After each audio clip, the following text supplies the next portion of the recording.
Em relação à educação profissional, o desafio é muito grande, porque triplicar as matrículas de educação profissional, né, cursos técnicos, é um desafio gigantesco para o país, e nós queremos crer que com a política que nós estamos estabelecendo, pediria mais só um pouquinho de tempo, nós vamos avançar, né, porque as nossas ações elas são muito fortes dentro do Pronatec. É a expansão da rede pública federal, né, que nós conseguimos mais do que dobrar o número de matrículas no último período, é a questão da parceria estratégica com o Sistema S, Senai, Senac, Senar, Senat, que tem feito com que nós possamos também crescer em termos de matrícula, e também a educação profissional à distância, que tem um papel importante em relação à educação profissional. Então, eu diria que com o Pronatec, né, que nós já atingimos aí 4,6 milhões de matrículas, queremos chegar até o final do ano com 5 milhões, desses 4,6 milhões de matrículas, 1,5 milhão envolve já matrículas de cursos técnicos, né, que é um avanço importante que nós tivemos, e aí temos o apoio não só da rede federal, do Senai, Senac, do Sistema S como um todo, mas também o apoio aqui das redes estaduais, que jogam um papel importante em relação à educação profissional. Então, é um esforço grande que tem que ser feito. Nós já conseguimos mais do que dobrar essas matrículas no último período, nos últimos 10 anos, mas nós precisamos avançar ainda mais em relação a essa meta de triplicar, né? Então, o esforço é gigantesco, e o Pronatec, eu acho que cumpre um papel importante para isso. Em relação à meta 12, né, que é a educação superior, eu diria que nós tivemos um crescimento importante do número de matrículas, né, mas quase dobramos o número de matrículas da educação superior nos últimos 10 anos. No entanto, nós precisamos avançar ainda mais, porque as metas que estão colocadas aqui pelo PNE, né, umas 50% de taxa bruta, que não é uma meta diferenciada em relação ao Plano Nacional de Educação anterior, né? Nós praticamente mantivemos a mesma meta que estava estabelecida no plano anterior. Então, 50% de taxa bruta é um esforço importante. Nós já estamos com 27,1%, né, porque nós temos realmente na educação superior um conjunto de brasileiros, né, que não conseguiram se matricular na educação superior no período anterior, né, e, portanto, muita gente entrando acima de 24 anos no ensino superior a partir das políticas que o Ministério da Educação oferece. Mas o desafio é um desafio importante. Em relação à taxa líquida, nós temos lá uma meta de 33%. Nós já estamos com 18,8%. Né? Em 10 anos, nós saímos de 10% para 18,8%, quase 19%. Então, eu diria que, para chegar a 33%, há um esforço grande, mas as ações, as políticas, elas estão estabelecidas, né? Nós temos aqui uma expansão forte da rede federal, né, com um acréscimo importante em termos de ingressantes, né? Nós praticamente quase mais do que dobramos, quase triplicamos o número de ingressantes nas universidades federais nos últimos 10 anos. Há também um esforço muito grande na rede privada, tanto com o ProUni, que já atingiu mais de 1.200.000 bolsas nesse último período, o FIES, né, que é a nova fronteira de financiamento para a expansão da educação superior.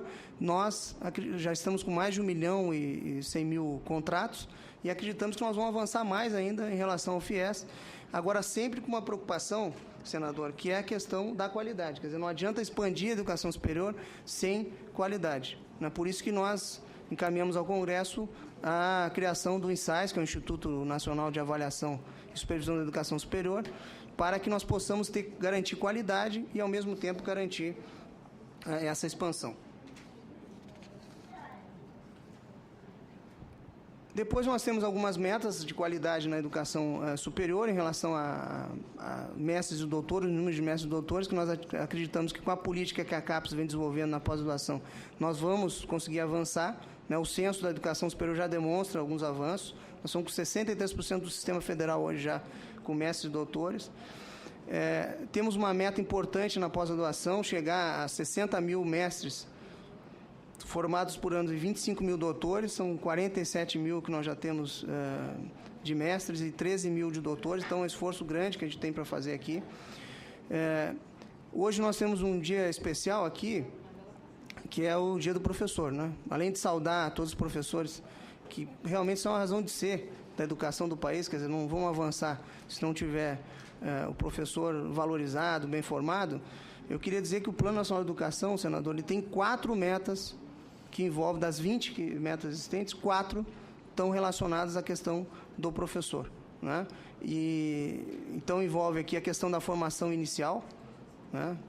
Conforme está previsto na LDB, nós temos, fazendo um cruzamento do Censo da Educação Superior com o Censo da Educação Básica, cerca de 270 mil professores hoje fazendo formação inicial no sistema, com apoio, boa parte desses professores fazendo com apoio do governo federal.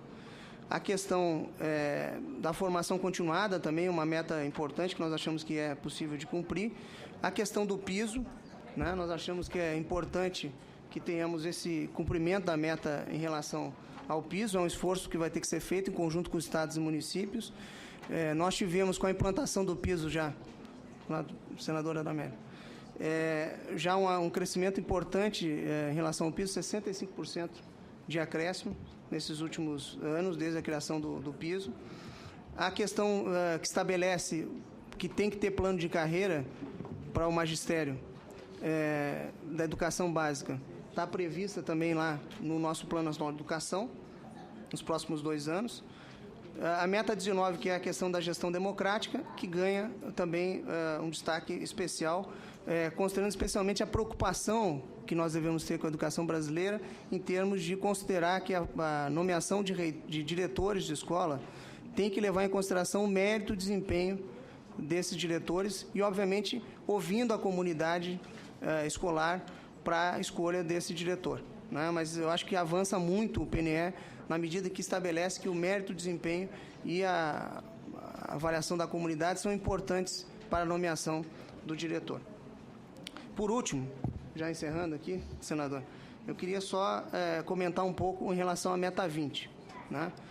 Em relação à meta 20, que envolve o financiamento da educação, né? Eu diria que nos últimos anos nós conseguimos estabelecer um novo padrão de financiamento para a educação brasileira, a partir do Fundef e a partir do Fundeb, né? O Fundeb ele foi um desdobramento do Fundef, mas, ao mesmo tempo, ele fez com que nós tivéssemos uma maior inclusão, porque todas as etapas da educação básica foram incluídas lá, e também uma complementação da União mais robusta, que permitiu que nós tivéssemos uma aproximação e uma equalização entre os estados brasileiros em relação ao Fundeb.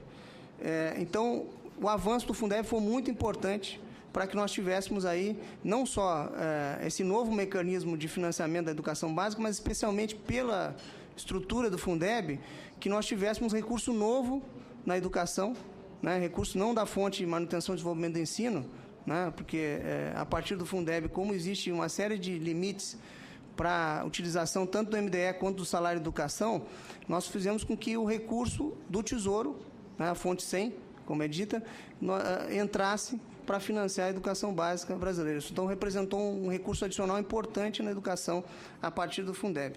E depois a emenda constitucional 59, com o fim da DRU, da desvinculação dos receitos da União, também com um papel importante para ingressar mais recursos em termos de financiamento para a educação brasileira, mais de 10 bilhões de reais. Então, houve um conjunto de avanços nesse último período de financiamento que foram importantes para que nós tivéssemos aí uma questão financiamento melhorado em relação à educação. Mas nós sabemos que o desafio ainda é gigantesco, porque com esse conjunto de metas que foram estabelecidas, estratégias aqui, é preciso mais recursos, sim, para a educação, né? Isso não quer dizer também que a gente não tenha que melhorar a gestão, porque muitas vezes se discute, precisa aumentar o financiamento, mas, na verdade, precisa melhorar a gestão. Eu acho que nós precisamos fazer as duas coisas. Nós precisamos melhorar a gestão e precisamos aumentar o financiamento. E a redação que está proposta na meta 20, eu acho que é uma redação bastante interessante. É que chega aqui essa Comissão de Educação, porque estabelece realmente uma meta, né, de 7% nos próximos 5 anos, né, a partir do 5º ano do PNE, e 10% ao final do PNE, do PIB, para a educação, de investimento em educação, é uma meta bastante ousada, né? Não é fácil, porque nós precisamos definir também fonte para isso. Mas é um avanço importante, né? Ali, nessa redação que está proposta, nós temos o cumprimento lá do artigo 212, ou seja, manutenção e desenvolvimento do ensino, né, está presente lá na questão do financiamento. Nós temos o artigo 213, que garante essas entidades, por exemplo, na educação especial, as entidades especializadas, as instituições comunitárias de creche e pré-escola estão garantidas a partir desse artigo 213 da Constituição. E nós estamos garantindo também que programas de expansão, tanto da educação profissional quanto da educação superior, né, como ProUni, FIES, estejam também previstos nesse artigo, né, no artigo 5º, inciso 5º, parágrafo 5º. Também a questão de bolsas de estudos, Ciências Sem Fronteiras, como nós estamos avançando aqui, mais de 53 mil brasileiros, né, estudantes estão já fazendo curso no exterior, né, isso estaria garantido também nesse financiamento. As bolsas no país de pós-graduação também estariam garantidas ali. São um conjunto de ações que devem estar previstas também como financiamento público em educação, na nossa opinião. Então, se nós conseguirmos chegar a essa redação, acho que nós avançamos muito nesse sentido. Só um comentário também ainda em relação ao financiamento público, quer dizer, 10% do PIB é uma meta ousada, como eu falei. Nós precisamos garantir fonte, né? Temos agora os royalties do petróleo, que são importantes, uma fonte importante que vai ter um resultado expressivo no médio prazo, né? Agora, o que eu queria comentar aqui, senador, por último, é essa questão do CAC, né? Eu diria o seguinte, eu acho que há várias discussões em torno da questão do CAC, né, o custo aluno qualidade. O custo aluno qualidade, ele, se nós formos fazer uma leitura mais abrangente da LDB, ele está previsto lá como padrões mínimos de qualidade da educação básica, né, no artigo 4º, inciso 9º, né, prevê isso.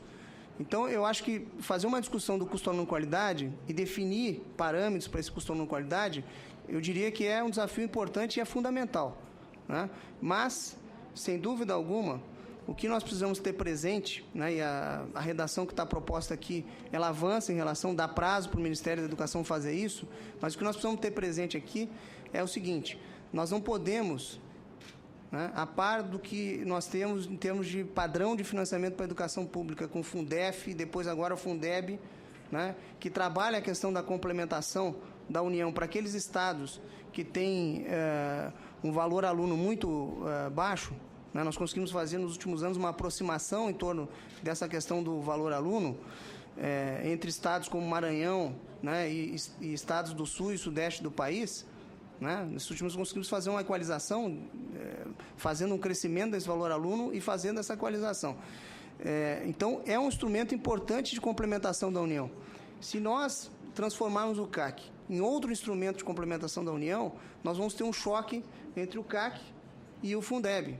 E eu acho que isso é um aspecto importante que deve ser chamado a atenção aqui, né? Nós não podemos criar outro mecanismo de financiamento para a educação básica que vai entrar em choque com o Fundeb, que é uma emenda constitucional que tem um prazo aí, pelo menos até 2020, para ser o programa que vai fazer a equalização dos recursos a partir das matrículas, né? Então, eu chamo a atenção desse aspecto.